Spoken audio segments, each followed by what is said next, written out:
Stephen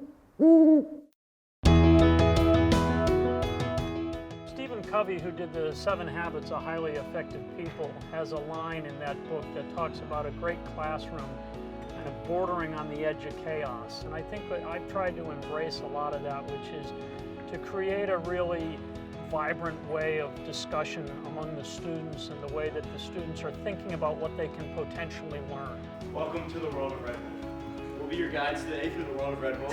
My name is Ron Schultz, joined by SPM 225. It's managing a sport organization, but it's not really that. The class is basically Burton teaching you how to be a better person in society. It's literally like life lessons from Burton. When we go to the Q&A, one of two things will happen. A couple of you will show off and ask really idiotic questions, or you'll sit on your hands. But what I'd like to do is see some good questions for the groups that are going to be up here, because I think this is much more like the real world, that if you were presenting for an ad agency or a sports marketing agency, you have to be prepared to take tough questions in order to win the account. It's things that you should and shouldn't do while learning about managing a sport organization. So it's kind of like how to be a leader, how to bring out the best in your peers and your classmates and people around you. This is the funnest class you have because it's so different. You don't know what's going to come. Cameras are ready.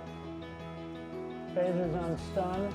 You can't be your usual nasty self today. You can't be one of the mean Gotta be girls. nice. You have to be nice. Johnny, do you want me to create more pressure and stress by saying that you're going to have to go without technology in like 3 minutes or something like that? Well, it looks like you got it. Damn, I was hoping that I'd be able to like put you guys under a lot of extra pressure. This is the funnest class you have because it's so different. You don't know what's going to come. Every class is different. You don't know if Burton's going to let you watch a movie, if you're going to get called out by your classmate. To go towards your question, because I heard you whisper they didn't answer my question. Sorry. Nice, nice. But because I heard that. I don't feel like I'm doing classwork. I don't feel like I'm in a classroom setting. It's kind of like you're sitting with friends and you're talking about sports. You're unconsciously learning about managing a sport organization. I think a lot of classrooms become pretty stilted. The professor may come in, may have a PowerPoint presentation, may read off the screen or read in a monotone voice. I wanted my classrooms to actually have a dynamism to them. I wanted them to kind of really get after it. And I think I wanted the students to be committed to being engaged. I wanted them to be invested in what we were trying to learn that day. This class, everyone's so different. We have Gabby, who you can rely on in the front. Ron, who sits in the front. He doesn't talk the most, but he's there and you know you can count on him. Platforms, first. So instead of... Not necessarily first. But We have Brad, who sits in the back, who knows everything about anything. Time Warner merge and then getting brought up by WWE, but that's another story for another day. Is there a question coming Yes. here? I wanted to make sure. No, I'm getting there. I mean, it's such a different group. Like, you have quiet people, but then when they have to present, you're just like, wow. You see people in a different light. Well, I think there'd be a perception that the kid who's coming to Syracuse may be better off or may have more resources than a lot of other students at other universities. But I think that allows us also then to challenge that, that they not believe that things are just going to be handed to them just because they've gone to a Syracuse or to a Harvard, a Cornell. You fill in the blank, the name of the school. I think my goal is to make sure that they're prepared to go out to a society that's going to look at them and say, what do you really know? What's really fun is you have a group like that. These are college students who don't work for Turner Sports getting grilled as if they should know all of the strategies. By the way, kudos to you guys for actually spending however much time you did with David Levy on the phone, because I thought you used his quotes really well. Burton makes the class kind of chaotic in the way that it instills better learning and new ideas and thinking. You can say, Burton, you're saying bullshit right now. I don't believe in that. I did that to him first day. He said that kids who are privileged don't have to do as much work as the kids who aren't privileged. For my situation, I do come from a wealthy background and privileged background. I have to work twice as hard. I have to work my ass off to prove that I'm a girl in sports, that I can do it, that I know what I'm talking about. 27 grams of sugar. Probably like you, Brad. I've never had an energy drink. Probably because I think I'm amped up enough. That's why he says it's the edge of chaos, because you can say that to your professor, which in any other class you would never disrespect, but it's not really disrespecting him.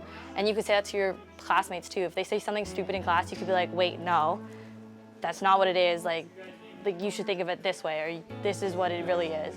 So I think that's what edge of chaos means. I prepare by, I think, thinking about when I go in there today, what do I want to accomplish and how do I want to get these students engaged with that discussion? Like as a person, he's an 11. Burton's the best. If you show genuine interest in his life, he will do it back to you. Teaching-wise, he's very vague. He's so vague on all assignments, so you're kind of like, Burton, give me some structure. I'll talk more about this on Thursday, but nobody book trips to the Caribbean for the 10th because right now that's still the technical date for our final. So I'm going to sit down and try to say less. You guys get up and say more. When he's like, nah, this is chaos. Do it yourself, figure it out. Like, so he tries to get you to put you on the edge of chaos to get that creativity working so that you don't produce something that's cookie cutter. You produce something that's completely your own with your group, and that's how your group melded and what your group came up with. I think what I'm thinking about when I'm looking at these students is this is a life that has so much in front of it, that has so much potential. Let's help that student get as much as they can of what's still to come.